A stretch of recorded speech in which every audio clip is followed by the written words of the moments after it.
Misingi ambayo ameiacha baba yetu wa taifa Mwalimu Julius Kambarage Nyerere mpaka sasa hivi ipo hai. Pamoja na kwamba yeye hayupo duniani, lakini misingi yake ipo hai.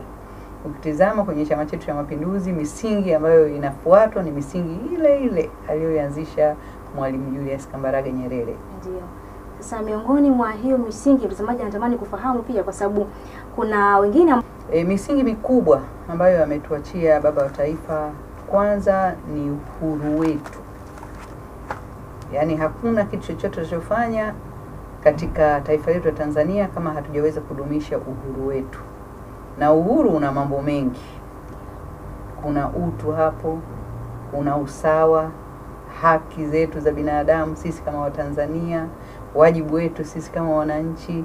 Lakini pamoja na hayo yote, hayo yakiwa ni msingi mkubwa wa kudumisha taifa letu ni amani na utulivu, ambayo yeye ndo ametufundisha na ndo mwanzilishi wetu. Kwa sababu hata upatikanaji wa uhuru wa Tanganyika haukumwaga damu.